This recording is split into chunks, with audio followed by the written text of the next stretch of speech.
আমাদের নরেন্দ্র মোদীজি যে স্কিম তৈরি করেছিলেন প্রধানমন্ত্রী আবাস যোজনা, সেই স্কিম চূড়ান্ত ব্যর্থ। তৃণমূলের কেউ জেলে, কেউ বেলে, আর কেউ যাবো করছে জেলে। এবং এই তৃণমূলের নেত্রী মিথ্যাচারী এক মহিলা, যিনি ক্রমাগত মিথ্যা বলে চলেন, তাদের অবস্থা আজ খুব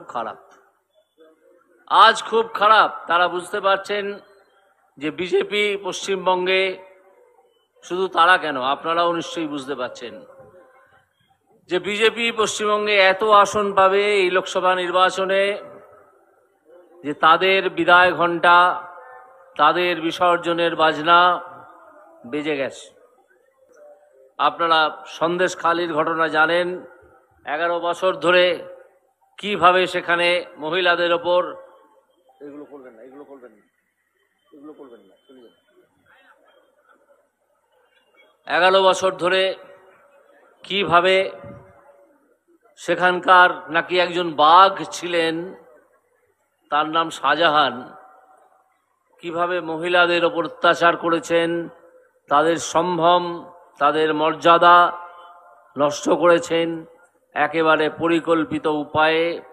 তিনি এবং তার সেনাত যারা ছিলেন, যারা আজকে জেলে ঘোরাঘুরি করতে গিয়ে জেলের মাটিতে গড়াগড়ি খেয়ে বাঘ থেকে বেড়াল বনে গেছেন।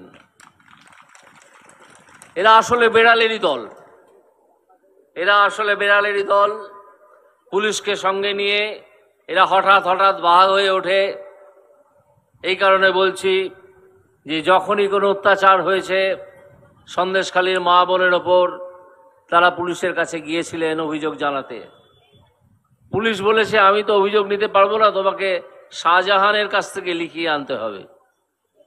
আপনারা কল্পনা করুন, যার বিরুদ্ধে বা যার সেনাতদের বিরুদ্ধে আমাদের অভিযোগ, তারা বলছেন। আজকে সকালে সেরকম একজন মহিষা দলের সভায় এসেছিলেন সন্দেশখালী থেকে, তিনি তার বক্তব্য রেখে গেছেন, জানিয়ে গেছেন। আমরা মিডিয়াতে দেখেছি, খবরের কাগজে, টেলিভিশনে দেখেছি যে যার বিরুদ্ধে অভিযোগ, সেই অভিযোগ পুলিশকে জানাতে গেলে পুলিশ বলছে যে যার বিরুদ্ধে অভিযোগ তার কাছ থেকে লিখিয়ে আনো। পুলিশের এই ক্লিবতা, পুলিশের এই দলদাস হয়ে যাওয়া, এটা আমাদের কাছে নতুন নয়। কারণ এর আগের 34 বছরেও আমরা তাই দেখেছি, অর্থাৎ 11 বছরের আগের 34 বছরে। এই 11 বছরে পুলিশ সেটাকে আরও একটা শিল্পের পর্যায়ে উন্নীত করে তারা চতুর্দিকে তাদের যারা ঊর্ধ্বতন কর্তৃপক্ষ, তাদের কাছে রিপোর্ট পাঠাচ্ছেন যেখানে সব ঠিক আছে। আর তাদের যিনি নিয়ন্ত্রক, সেই ভদ্রমহিলা, তার নাম উচ্চারণ করতেও আমার খুব একটা ভালো লাগে না, তবু নামটা বলি, মমতা বন্দ্যোপাধ্যায়। তিনি একটা দাম ধার্য করেছেন যে মহিলাদের শ্লীলতাহানি হলে 2 লাখ টাকা দেওয়া হবে। আপনারা ভাবুন এই মহিলার কাণ্ডজ্ঞান কোন জায়গায় পৌঁছেছে। তিনি একজন মহিলার সম্ভ্রম, শালীনতার দাম ধার্য করেছেন 2 লাখ টাকা। 2 লাখ টাকা দিয়ে দিলে খালাস। এই কি আমাদের পশ্চিমবঙ্গ? আমাদের পশ্চিমবঙ্গের আলাদা ঐতিহ্য আছে। সেই ঐতিহ্য রামমোহন রায় থেকে শুরু করে বিদ্যাসাগর, রবীন্দ্রনাথ, বিবেকানন্দ হয়ে আজ পর্যন্ত, যেখানে বহু বিখ্যাত রাজনৈতিক নেতা রাজনীতিতে এসছেন, সমাজের গণ্যমান্য ব্যক্তিরা সামাজিক সমস্যার সমাধান করার জন্যে সমাজ কল্যাণমূলক প্রকল্প চালিয়েছেন। আর এখন নেতাকে মমতা ব্যানার্জির একজন কাছের আত্মীয়, সে নাকি এখন রাজনীতিবিদ হয়েছে। কোটি টাকা চুরি করে সে সিঙ্গাপুরে,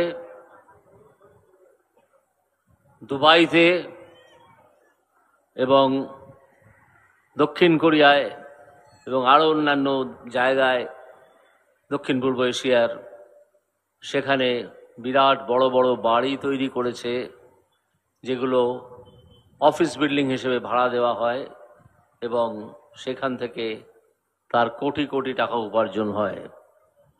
আমার প্রশ্ন হচ্ছে যে এই টাকা তিনি পেলেন কোত্থেকে? তার হাতে এই টাকা এলো কোত্থেকে? আপনারা নিজেদের অভিজ্ঞতা থেকে জানেন যে এখানে যদি একজন মানুষ একটা বাড়ি করতে চান, ধার নিয়ে তার চাকরির জায়গা থেকে বা তিনি যে সংস্থায় কাজ করেন সেখানের ওনারের কাছ থেকে টাকা জোগাড় করে একটা বাড়ি শুরু করেন, তাও সেটা সম্পূর্ণ হয় না। তারপরেও আরও বেশ কয়েক লক্ষ টাকার কাজ বাকি থেকে যায়, যেটা সম্পূর্ণ করেন হয়তো তার ছেলেরা বা মেয়েরা। এই যেখানে মানুষের অবস্থা, যেখানে বহু মানুষ চালা ঘরে কুঁড়ে ঘরে থাকেন, যাদের জন্যে নরেন্দ্র মোদীজি প্রধানমন্ত্রী আবাস যোজনা তৈরি করেছিলেন, সেই আবাস যোজনার টাকা পেতে হলে তৃণমূল কংগ্রেসের দালাল তোলাবাজদের প্রতিটা ঘরের জন্যে, আমি সেদিন শুনছিলাম এখানকার রেট হচ্ছে 50,000 টাকা, সেই টাকাটা তুলে দিতে হয়, না হলে আপনার হাতে টাকা এসে পৌঁছবে না। ধরা যাক আপনার হাতে আসার কথা 2 লাখ টাকা, 50,000 টাকা সেই দালাল তোলাবাজ তৃণমূলের তার হাতে আপনাকে তুলে দিতে হবে। তাহলে বাকি যে টাকা থাকে সেই টাকা দিয়ে তো আপনি কিছুই করতে পারবেন না। অথচ আপনার যে অধিকার একটা বাড়ি তৈরি করার, আমাদের নরেন্দ্র মোদীজি যে স্কিম তৈরি করেছিলেন প্রধানমন্ত্রী আবাস যোজনা, সেই স্কিম চূড়ান্ত ব্যর্থ হয়ে যেতে বসেছে আজ পশ্চিমবঙ্গে। আমি গতকাল হাতে নাতে তৃণমূলের চোরদের ধরেছিলাম। গতকাল পূর্ব পাঁশকুড়ার একটা গ্রাম, আপনারা অনেকেই হয়তো জানেন, গোবর্ধনপুর, সেখানে সকালে আমি গিয়ে দেখেছিলাম একটা অভিযোগ পাওয়ার পরে যে সেখানে অনেক মানুষকে বলা হয়েছিল তৃণমূল কংগ্রেসের তরফ থেকে যে তোমরা তোমাদের যে চালা বাড়ি আছে সেটা আগে ভেঙে দাও, জমিটা দেখাও, তাহলেই কাল তোমাদের ব্যাংক অ্যাকাউন্টে টাকাটা ঢুকে যাবে।